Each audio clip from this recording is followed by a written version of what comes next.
Hello and welcome back. I'm Ligo and this is My Life in Football Manager episode 26, and today we're kicking off our League 1 campaign against Tranmere. So if you want to support the boys and the channel, hit the thumbs up, subscribe down below to see how we get on this season, and if you missed the transfers yesterday, I urge you to go look back because we've done a rehaul of the squad. So without further ado, I'll bring you the team now that's going to be kicking off our first game of the season.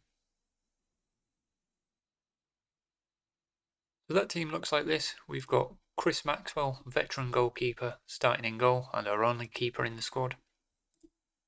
Bill Bradford, young prospect at left back, played plenty of games last season and big clubs have been sniffing around, so he's going to start at left back. Farigra, an experienced Ecuadorian 26-year-old centre back partner in Mark McGuinness, who came in from Arsenal.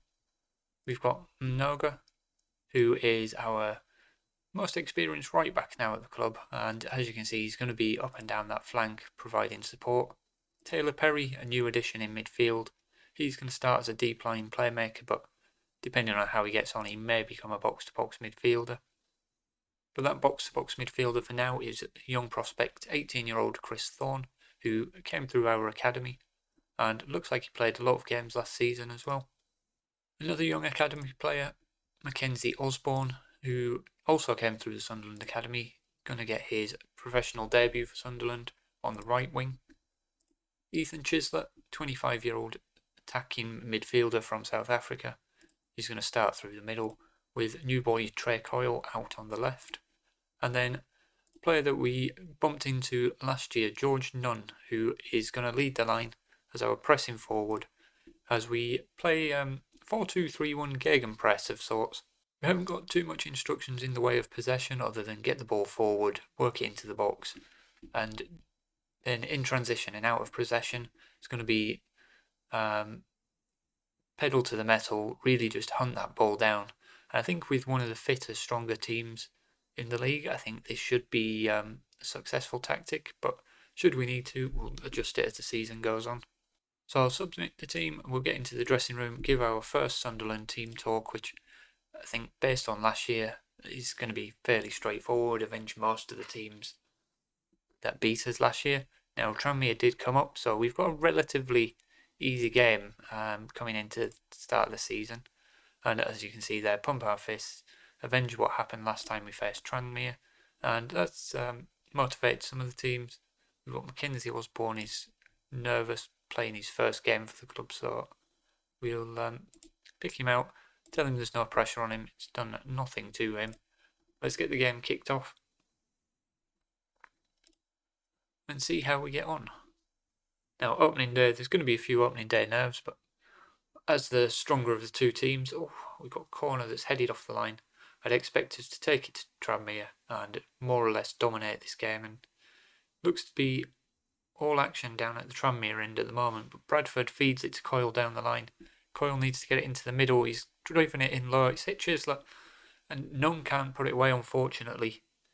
And it's first real chance of the game there. We've kept hold of the ball, it's coming down the right now with Osborne. Back to Perry. Can Perry get the cross into the middle? Decides to go back to Mnoga. And Coyle, Thorne, neither of them can get it through the Tranmere defenders. And we are going to recycle the ball again. And that's a positive start. No clear chances yet, but plenty of half chances. This time Osborne whips it into the far post. Frega's there. Gets it at the second attempt and it's disallowed. He must have strayed offside by the look of that. We're going to get confirmation. No, it was offside. It's no replay, but he was offside. Just going to encourage the team. Just really push them to get this first goal. It's positive to see that the tactic is working. This time it's Tranmere with a free kick. He goes short to the edge of the box. And just over. The keeper looked confident. I've forgotten his name already. Maxwell, he looked confident that wasn't anywhere near the goal. But Noga coming down the right, little 1-2 with Chislett, feeds in Osborne. Osborne looking to get it into the middle, finds Nunn. Nunn gets his first goal of the season, and he's so far made the step up. It's early days, but he's got his first goal, first League One goal for George Nunn. Hopefully, first of many.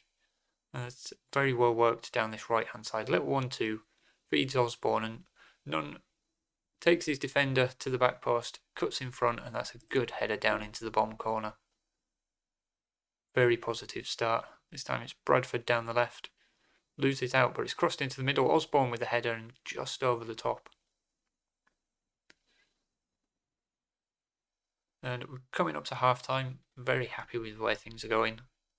So we'll get into the dressing room, outstretch our arms, tell the boys that keep doing what you're doing. And I'd like another goal or two just to make this comfortable, because we're getting the chances, but you never know at 1-0. It can change around very quickly. So 60 minutes on the clock. Let's have a look what we've got. Now we've got nobody really tiring. The only one seems to be Mackenzie Osborne. He's playing well, but I will take him off just because it's his first game as well. And bring Jovan Malcolm can come on this right hand side. He can play as a winger. Happy playing either side. The only person not really having a brilliant game is Phil Bradford, so we'll swap him with Tiger Algar, another young left back. There's not much between them, so hopefully both of them will get plenty of game time to develop this year. Another 10 minutes or so in, and we'll start looking to make a final substitution, which we'll do now. And Ethan Chislett's not really done much. He's on a 6.6. We'll bring Callum Camps on to play in that attacking midfield role. Send him out for the last 15 minutes, and we'll just shout a bit more encouragement to the team. See if we can go get that second goal. It's not done much for Cole and Nunn. They're a little bit disappointed by that, but it's only 1-0 against a team we were expecting to comfortably beat. But we've got our first 3 points. We've got a clean sheet. I think that's a very good start. A couple of good performances, very good performances at the back as well. So we can go into the dressing room. Good win, boys. Well done. Final thing to do is look at the schedule. Table's not really going to mean much at the moment. So we'll come to the schedule now. So we'll play a chunk of games, and I think the game I'm going to come back for is Crewe. If I remember rightly, they were expected to be near the top end of the table this year, so that'll be an interesting one. So we'll wrap this one up there. If you enjoyed the episode, hit the thumbs up, subscribe to follow along with My Life in Football Manager. Thank you for watching, and I'll see you next time.